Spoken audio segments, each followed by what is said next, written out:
quem acompanha um pouco a história e sabe que ontem foi o dia 1º de maio, Dia Mundial do Trabalhador, Dia Internacional, como vocês queiram chamar, aconteceram atos tanto pró-Bolsonaro contra o governo Bolsonaro. A grande maioria dos atos contra o presidente Bolsonaro foram organizados por figuras relacionadas ao trabalho e também pelas centrais sindicais e pelos próprios trabalhadores. Já por parte do presidente Jair Messias Bolsonaro, o que se viu foi um movimento muito pequeno, mas para mim é uma clara afronta ao trabalhador, porque em um dia que a gente precisa enaltecer as conquistas do trabalhador, enaltecer o simbolismo que é o 1º de maio, você vê ali um bando de gente que se diz patriota e que usurpa, de alguma maneira, o salário de parte dos trabalhadores, a gente começa a entender que a situação é muito pior do que muita gente imagina. Não se trata meramente de uma narrativa política, mas sim de uma narrativa econômica e que quer continuar inferiorizando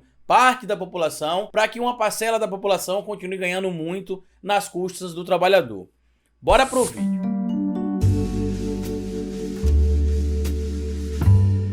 Pois bem, meus amigos, antes de seguir esse vídeo aqui, eu queria pedir a você que deixasse like no começo do vídeo, porque se deixar lá pro final você esquece. Queria pedir a você também que, se puder colaborar com o nosso trabalho, seja membro do canal, apoiador, compartilhe esse vídeo aqui nas redes sociais de vocês, me marca para que outras pessoas possam conhecer o nosso trabalho, ou você pode colaborar também de outra maneira para que esse canal continue atuando aqui nas redes de forma independente. Você pode ser membro do canal clicando aqui embaixo no botão Seja Membro. Você pode também colaborar através do Apoia-se, que está o link na descrição do vídeo, ou colaborando com o nosso Pix, que é esse aqui, ó. Por que é importante essa colaboração? Muitas das viagens que a gente precisa fazer para fora dos estados, seja eu aqui do meu estado, seja o Rony do estado dele, seja o João Antônio do estado dele, são viagens custeadas por nós mesmos. Então, como vocês sabem, para poder manter esse tipo de luta não é fácil e não é barato. Inclusive, eu tenho um outro convite para voltar a São Paulo agora dia 11 de maio, e se a gente conseguir bater as metas que o canal estabeleceu,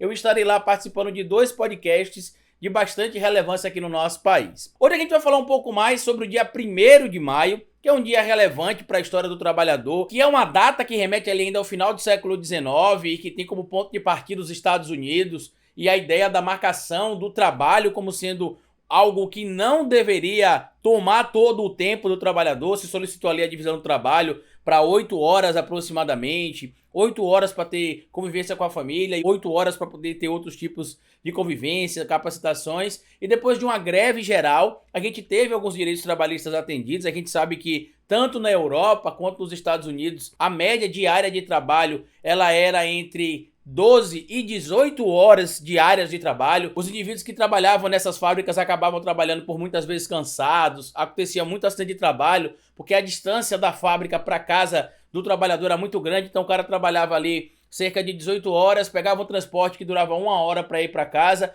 mais 1 hora para voltar, então ele tinha cerca de 3 horas e meia, 4 de descanso por dia. E ontem a gente viu que, de certo modo, foi uma afronta do governo Bolsonaro tentar, de alguma maneira, marcar espaço em um movimento, em uma manifestação que é característica do trabalhador. A gente está vivendo nesse momento um governo que tem usurpado todos os tipos de direitos trabalhistas. A gente tem visto que depois do golpe que aconteceu contra Dilma Rousseff ali em 2016, a reforma trabalhista foi aprovada sob a narrativa de que a gente teria novos empregos gerados. Depois veio a reforma da Previdência, que também veio com a narrativa de que teremos novos empregos gerados. E quem acompanha o que está acontecendo com o Brasil desde o golpe contra Dilma Rousseff sabe que essa narrativa é uma narrativa falsa. Por isso o ex-presidente Lula lembrou na semana passada que a gente precisa tomar o controle das narrativas. Porque hoje tanto o Bolsonaro quanto os seus apoiadores espalham a sua narrativa. A gente viu ontem, por exemplo, o esforço descomunal que a Jovem Pan tentou fazer para poder dizer que as manifestações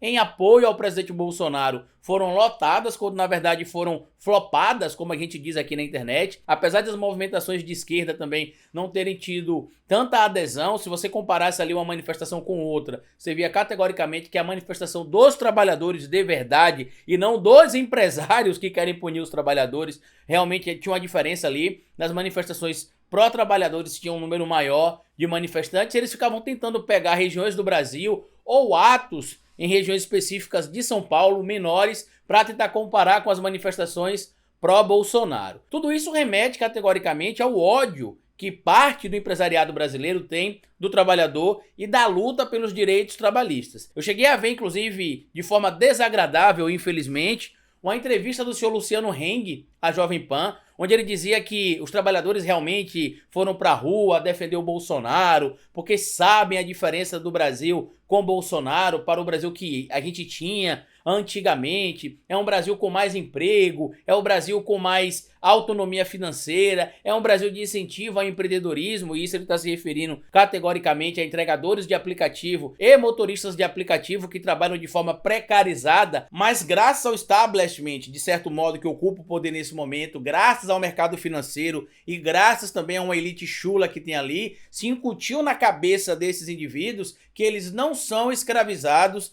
pelas empresas, né, pelas grandes indústrias aí que estão explorando o seu trabalho, mas sim eles são detentores da venda do seu serviço, eles podem barganhar, eles são empreendedores. Isso não é uma verdade, isso está mais do que claro. Aqui em Aracaju também tivemos manifestação, infelizmente, favorável ao presidente Jair Messias Bolsonaro. E por que eu falo infelizmente? Nesse momento a gente precisa enaltecer o trabalhador e não enaltecer um canalha criminoso que é amigo de miliciano, que protege bandidos utilizando a sua influência dentro do governo para poder utilizar a máquina pública de forma patrimonialista, beneficiando o que a gente chama de os amigos do rei. É muito triste a gente ver o que está acontecendo. Eu vou até fazer outro vídeo que deve sair hoje ainda, falando sobre o delegado Alexandre Saraiva, que até falou publicamente que o Bolsonaro aparelhou o Estado de uma maneira tão grande que eles estão tirando a autonomia da Polícia Federal que foi dada durante os governos do PT. Então a gente viu as guerras de narrativa sendo travadas ontem, o velho Davan dizendo que está tendo pleno emprego no Brasil, pleno desenvolvimento, e a gente precisa olhar basicamente para os índices da inflação, desemprego, poder de consumo, a desigualdade que tem aumentado também. O Brasil voltou para o mapa da fome, e o Luciano Heng, como empresário, tem sim se beneficiado do governo criminoso que hoje